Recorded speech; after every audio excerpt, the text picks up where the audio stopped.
Bueno, este ejercicio que les voy a mostrar acá es un ejercicio tipo más de parcial, es un nivel de parcial, en donde lo que nos dice es que se desea concentrar una solución de hidróxido de sodio, nos da el caudal de la alimentación,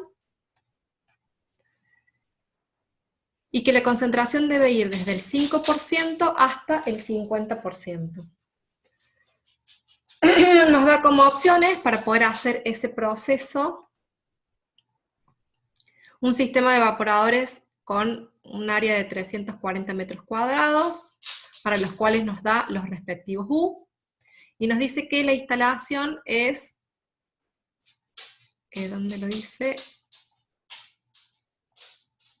Es un sistema, acá está. La primera es un sistema de evaporadores de 3 efectos en contracorriente, es decir, es una alimentación hacia atrás. El segundo sistema también es una alimentación hacia atrás con un área de 210 y estos respectivos U. Y en el caso de que cualquiera de estos dos sistemas no alcanzara, nos propone que diseñemos un nuevo sistema que digamos cuál sería el área necesaria, considerando un sistema de 4 efectos, y nos da también los coeficientes globales. Para la instalación de este equipo nos dice que contamos con vapor a 8 kilos, y que en la última etapa vamos a generar un vacío del 97% con respecto a la presión normal atmosférica. Dicho esto, entonces nos vamos al MATLAB. Este sería el esquema de lo que dice el ejercicio. B0 sería el vapor de alimentación, que vendría a ser el vapor con mejores propiedades, sería el vapor que traeríamos de caldera como inicio de calefacción, y F0 sería la alimentación del sistema. En cada uno de los efectos, C1, C2 y C3 es el condensado del vapor de calefacción, y L1, L2 y L3 es el producto, es decir, la solución concentrada de cada efecto. Bien, entonces, lo que tenemos como datos son los coeficientes globales. También tenemos como dato la presión del vapor en la entrada. Entonces, con esa presión de vapor, ¿qué hago? Voy a tabla, a estas tablas que le mostré anteriormente. A ver si las tengo.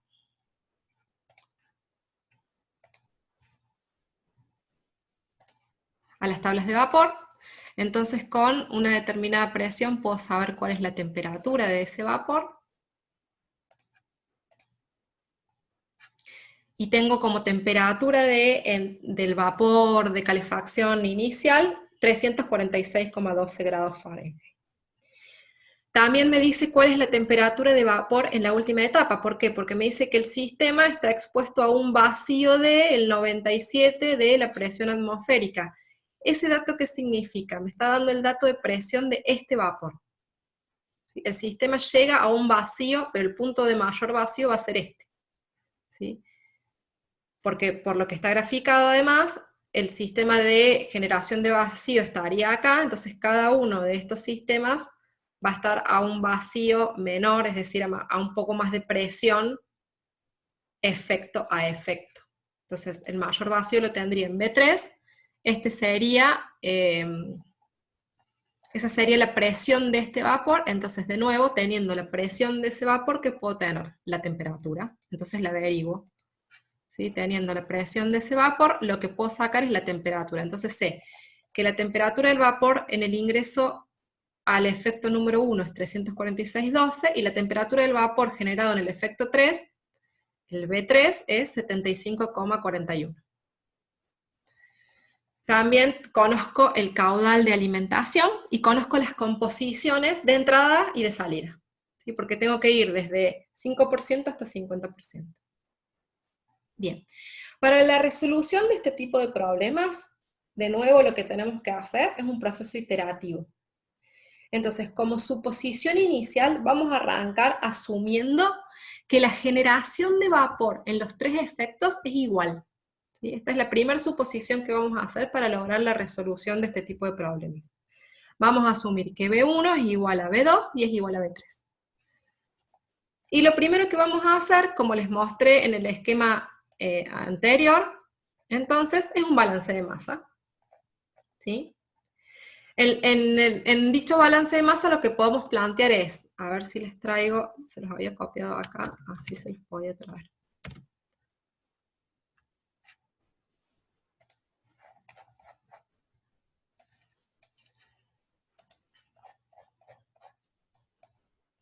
Lo que puedo plantear es que F0 es igual, este vendría a ser el balance global,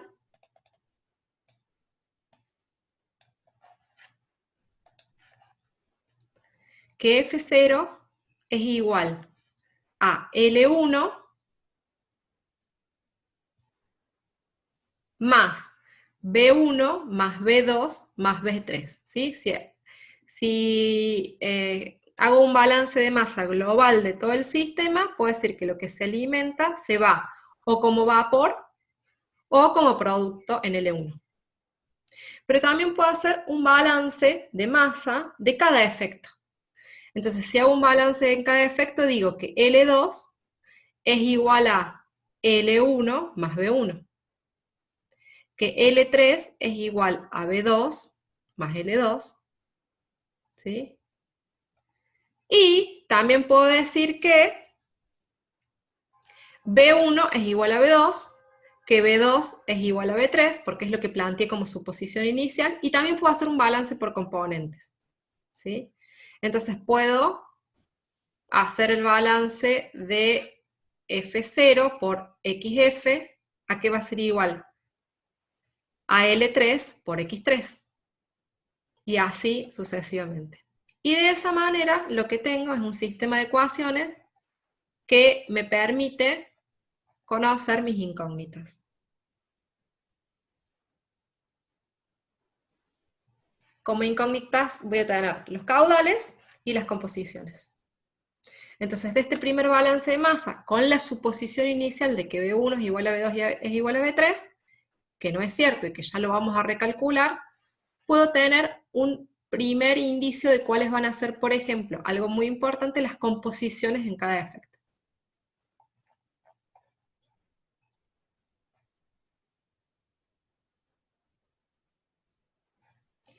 Bien.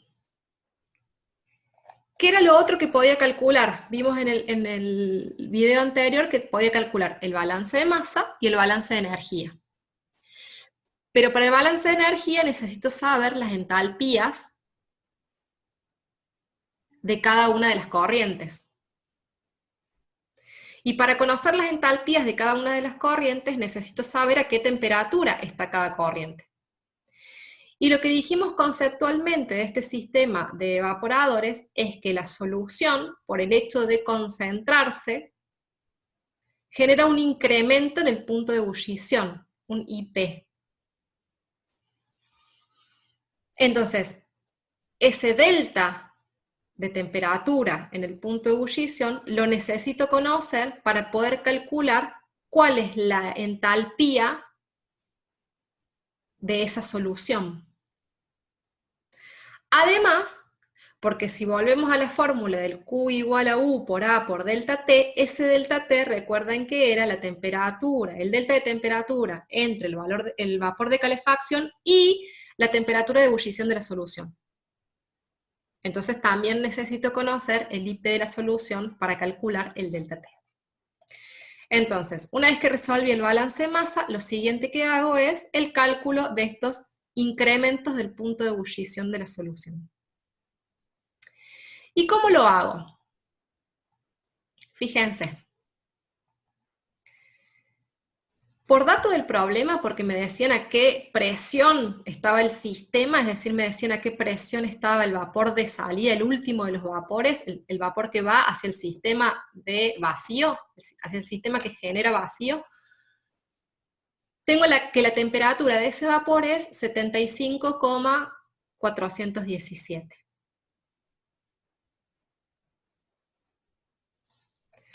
Entonces, ¿qué hago?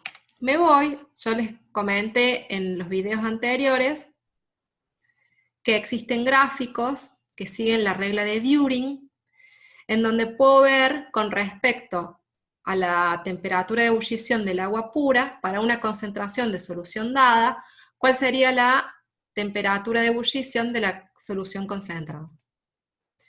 Entonces, fíjense que acá, lo que yo también les voy a subir, para cada sistema vamos a necesitar, para poder hacer el cálculo de los evaporadores, vamos a necesitar contar con estos esquemas, ¿sí? Vamos a necesitar contar con estos diagramas de During. Entonces lo que hago es, con la temperatura, no sé si lo están viendo, no me doy cuenta. No importa. Voy a tomar de acá la temperatura. Perdón, no es de acá. Recordemos entonces que era 75,4. Y para la concentración que determiné que va a tener este efecto, que dijimos que va a ser X3, ¿sí? Porque es este producto X3, de acuerdo al balance de masa, sé que va a ser 0,071. Entonces ingreso a la gráfica del diagrama de During y busco para una temperatura de ebullición del agua pura de 75,417, en una solución con una concentración de 0,071, ¿cuál va a ser la temperatura de ebullición de la solución? Y entonces, en ese diagrama, háganlo ustedes, les debería dar que la temperatura de ebullición es 80. Significa que ese incremento en el punto de ebullición va a ser de 4,583. Eso es lo que se incrementa el punto de ebullición de la solución a una concentración de 0,07 con respecto a la temperatura de ebullición del agua.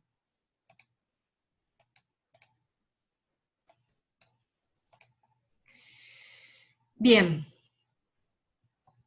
Lo otro que vamos a decir, como suposición también, porque hasta ahora únicamente conocemos la temperatura de B3 del vapor de salida.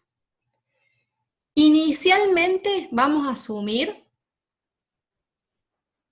que la diferencia que existe entre la temperatura del vapor de ingreso, 343, y la temperatura del vapor TB3,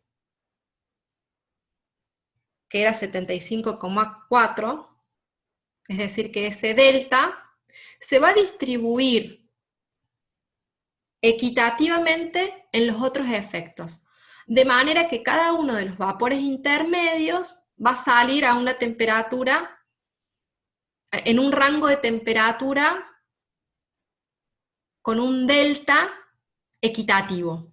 Es decir que resto el 346 menos el 75, eso me daría el delta total entre los dos vapores. ¿Cuál es el delta máximo que existe entre los dos vapores? Entre los tres efectos, perdón.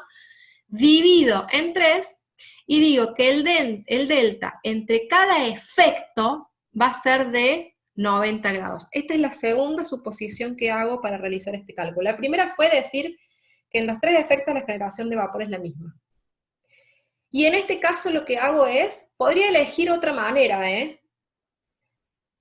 Podría poner incluso las temperaturas a ojo. Yo podría decir que si el vapor del primer efecto está a 346, yo sé que la temperatura de este vapor saturado va a ser menor, que esta va a ser menor, y esta va a ser menor. Yo sé que esta está a 75, entonces necesito temperaturas intermedias para estos vapores.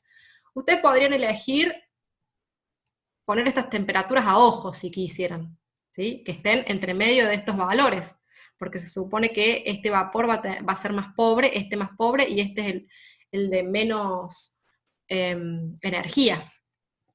Pero una forma sería, bueno, divido en 3 ese delta, y entonces ya tengo las temperaturas de B1 y B2. O también las podrían poner a ojo. ¿Por qué? Porque no las tengo inicialmente esas temperaturas. Pero sí sé, lo que sí sé, es que la temperatura de B1 es mayor que la de B2 y es mayor que la de B3. Y a su vez sé que la temperatura de B1 es menor que la de B0. ¿Sí? Entonces sé que tienen que estar en ese rango.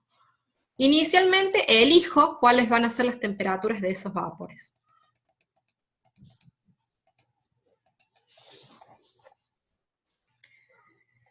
Bien. Entonces, una vez que elijo cuáles van a ser las temperaturas de esos vapores, ¿qué puedo calcular? Puedo calcular de la misma manera que hice para el efecto 3, porque efectivamente tenía el valor de B3, puedo calcular los incrementos, los IP, con la misma gráfica, para el resto de los efectos. ¿Sí? Entonces, determiné las temperaturas de B2 y de B1. Dije que B2 es 165 y que B1 es 255. Entonces, si B2 es 165, esto sería la temperatura de ebullición del agua pura. ¿Cuál sería la temperatura de ebullición de la solución en ese efecto? Sabiendo que la concentración en ese efecto va a ser igual a ¿cuánto? A X2.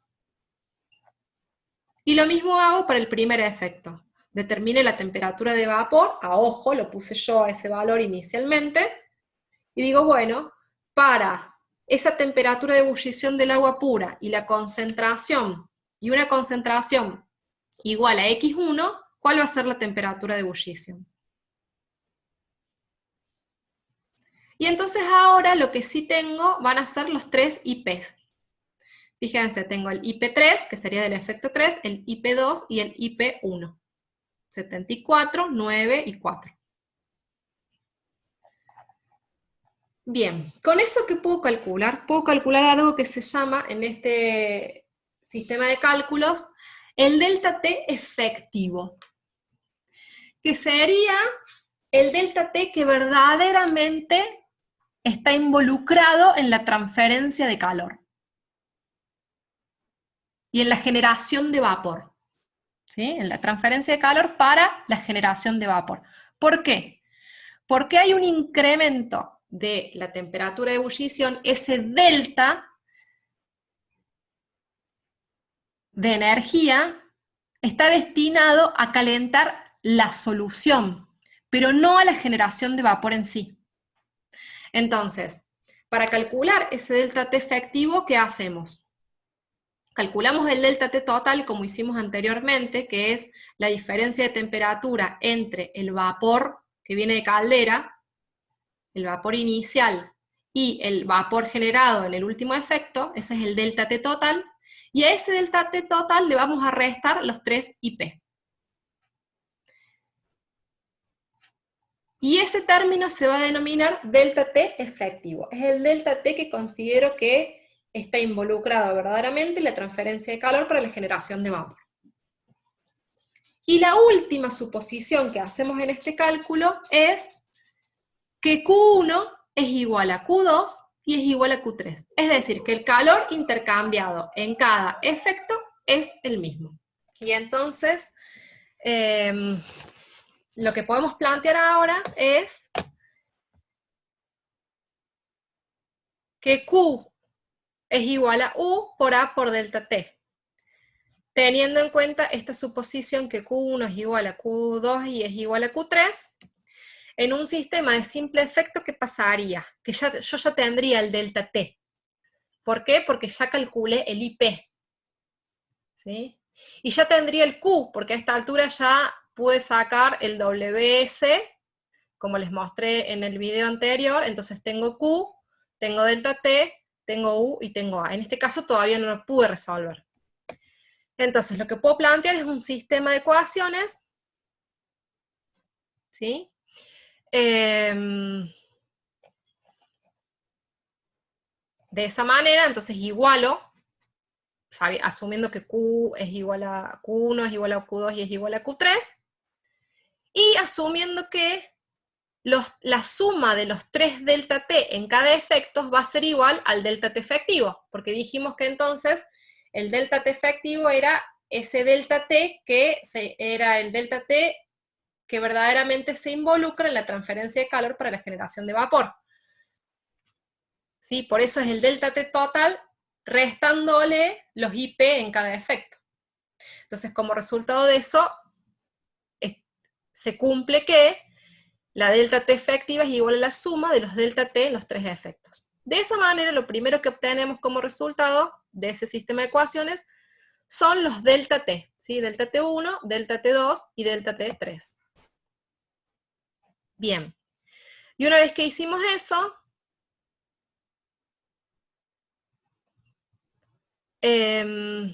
podemos calcular, fíjense, entonces, como ahora ya tengo el delta T, ¿sí? Como ahora ya tengo el delta T, lo que puedo calcular es más certeramente cuál es el perfil de temperatura en cada una de las corrientes del sistema. ¿Por qué? Porque dijimos que teníamos, este era un dato del problema, ¿sí? La temperatura del vapor 3. Con esa temperatura del vapor 3 y sabiendo su concentración que la habíamos calculado, puedo saber el IP. ¿Bien? Entonces, si sé el IP, lo que sé es la temperatura de la solución. Porque la temperatura del vapor más el IP, ¿qué me da? 80. ¿Y 80 qué es? La temperatura de la solución. Y ahora tengo un delta T3 que acabo de calcular. ¿Sí? Entonces dijimos que el delta T en el efecto es la diferencia de temperaturas entre el vapor de calefacción y la temperatura de la solución. Tengo la temperatura de la solución, tengo un delta T, entonces ahora puedo calcular la temperatura del vapor 2. Eso que yo les dije que ustedes pónganlo a ojo, o sea, nosotros habíamos arrancado definiendo las temperaturas de los vapores, B1 y B2, dividiendo el delta T total. Bueno, ahora me aproximo un poco más a un valor más real, ¿sí? De esta manera. Entonces recalculo. Acá es un poco confuso, mírenlo con mucho amor y tengan en cuenta la diferencia. Esto es lo que les decía al principio en los primeros videos. ¿Qué es el delta T y qué es el IP? ¿Sí?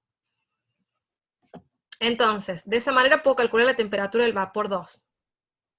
Con esa temperatura del vapor 2, más el IP, ahora puedo saber cuál va a ser la temperatura de la solución en ese efecto. Y si sé la temperatura de la solución en ese efecto, como el delta T en ese efecto es igual al delta entre la temperatura del vapor de calefacción y la temperatura de la solución, puedo calcular también de nuevo la temperatura del vapor 1. ¿Sí? Y la temperatura del vapor 1 más el IP me tiene que dar la temperatura de la solución en ese efecto, en el efecto 1.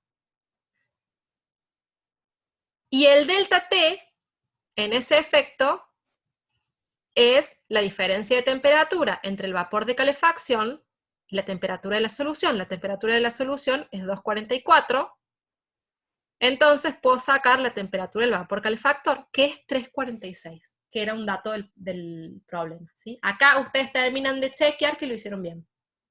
346, si recuerdan, era la temperatura de entrada que nos daba como dato el problema de este vapor. Entonces voy calculando hacia atrás y llego a esta temperatura. Este dato y este dato lo tenemos. Bien.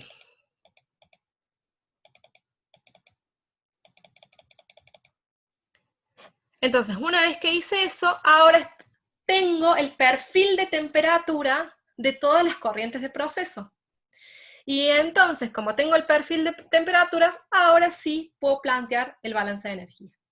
Entonces, lo que hay acá es directamente el planteo del balance de energía.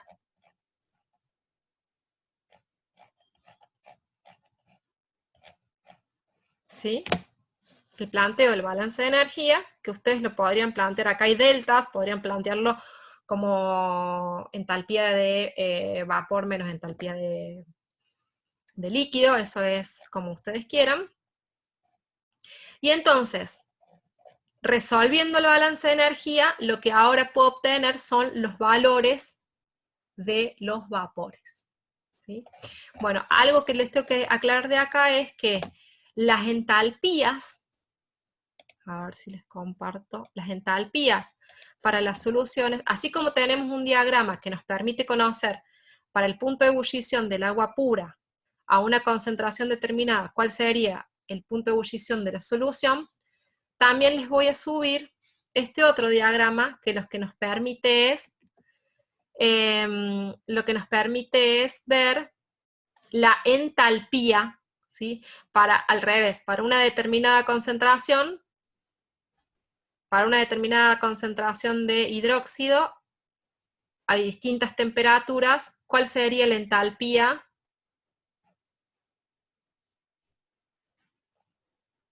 de esa solución? ¿Sí? Las unidades son las que están expresadas, no las veo acá, pero las unidades son las que están expresadas en el MATLAB, ¿sí? Bien, entonces de este diagrama lo que van a sacar es las entalpías conociendo la concentración de hidróxido de cada corriente y conociendo la temperatura de esa corriente, lo que pueden sacar es la entalpía de cada corriente. Bien. Dicho esto, volvemos al problema. Entonces, ahora tengo los vapores.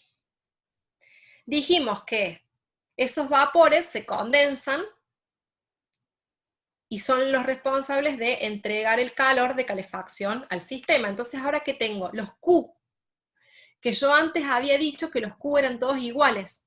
Ahora tengo distintos caudales de vapores, ¿sí?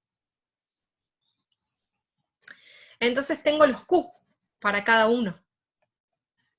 ¿Bien? Con lo cual, si tengo los Q, ¿qué puedo sacar? Las áreas de cada efecto. ¿Qué pasa? En un sistema de evaporadores, lo normal es que las áreas de cada efecto sean iguales.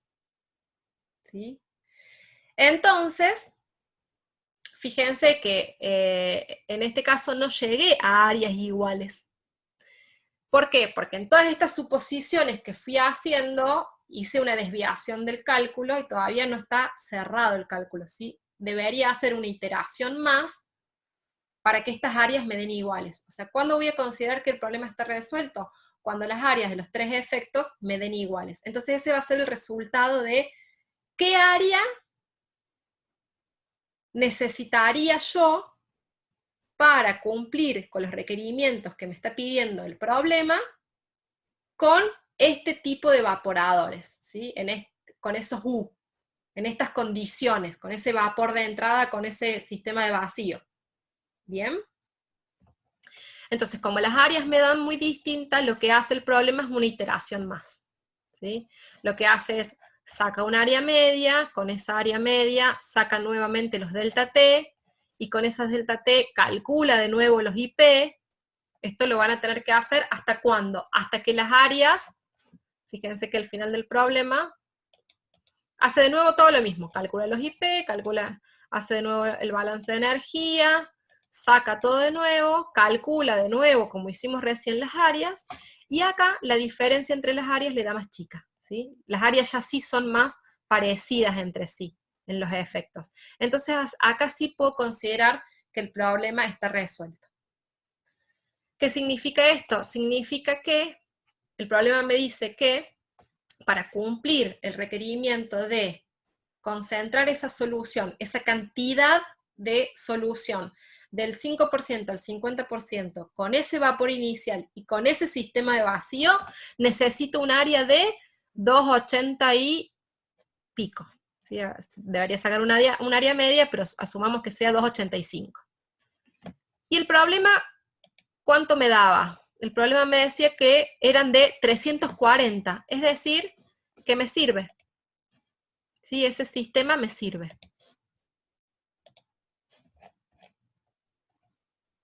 El evaporador que tengo sirve para cumplir el requisito de proceso. Bien. ¿Qué pasaría si estas áreas todavía me darían muy diferentes? Tengo que hacer una iteración más, es decir, de nuevo calcular los IP, o sea, con esto calcular nuevos delta T, con esos delta T, calcular los IP, todo de nuevo, ¿sí? Hacer el balance de energía nuevamente, hacer el balance de masa en el medio para sacar de nuevo las fracciones intermedias, tal cual como está acá, hasta que en este proceso las áreas me den iguales. ¿Qué significa eso?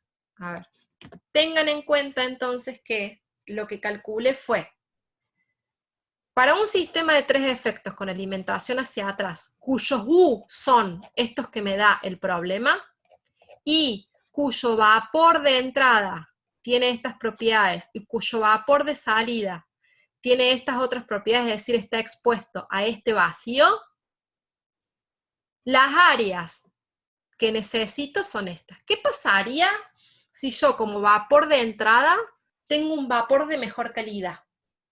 Piénsenlo. ¿Qué pasaría si yo puedo colocar un sistema de vacío que haga más vacío todavía que el que tengo?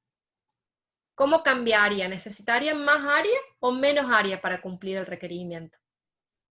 A mí se me rompió uno de los eyectores del sistema de vacío. ¿Qué pasa si se me rompe un eyector? Que no sé si les mencioné bien que era un eyector. Ahora que me doy cuenta. A ver, les abro, porque estas últimas slides me quedaron...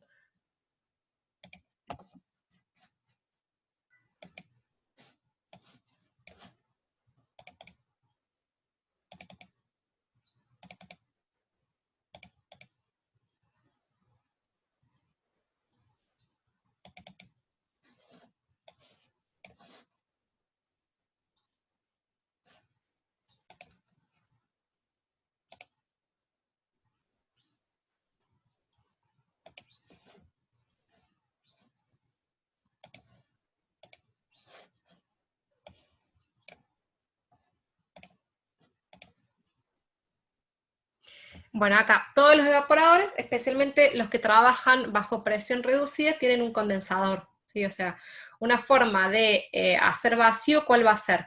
Condensar todos esos vapores que salen del tope del sistema de evaporación.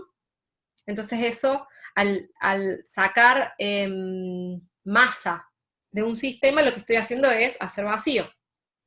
Entonces, un condensador, y luego de un condensador, los incondensables de ese condensador, o sea, todo aquello que no se logró condensar en ese condensador, pasan a otro sistema que puede ser una bomba de vacío o puede ser un sistema de eyectores, ¿sí? Un eyector.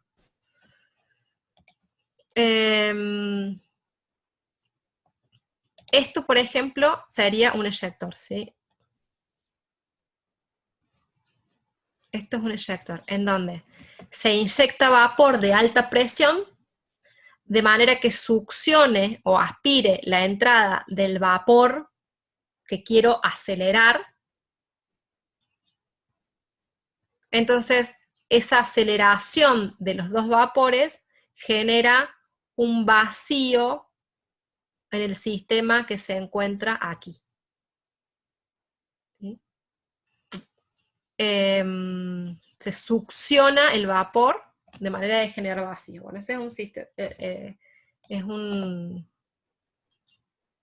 por supuesto que cuanto más vacío genere, más eficiente o más fácil es generar vapor. Entonces va a ser más eficiente es el sistema de evaporadores. ¿Sí? Entonces a eso iba cuando les preguntaba, o cuando les decía que piensen acerca de qué pasaría si en este sistema mejoro la calidad del vapor, disminuyo la alimentación, tengo menos condiciones de concentración, o sea, necesito concentrar menos, tengo un vacío más grande. ¿Cómo cambiaría? Piensen en eso para terminar de entender qué es lo que están calculando y qué es lo que está pasando. Bueno, espero que les haya quedado claro. Nos sacamos las dudas el miércoles, si no, acerca de este tipo de ejercicios. Les voy a subir este ejercicio para que lo hagan, porque este ejercicio, acuérdense que el enunciado tenía más de un sistema. Entonces, la idea es, yo les mostré uno de los sistemas, calculen ustedes el resto para ver cómo les da. Y calculen también el de simple efecto para entender la diferencia, para ver cuánto más fácil es, para que también les sirva para hacer un ejercicio más. Y por acá terminamos.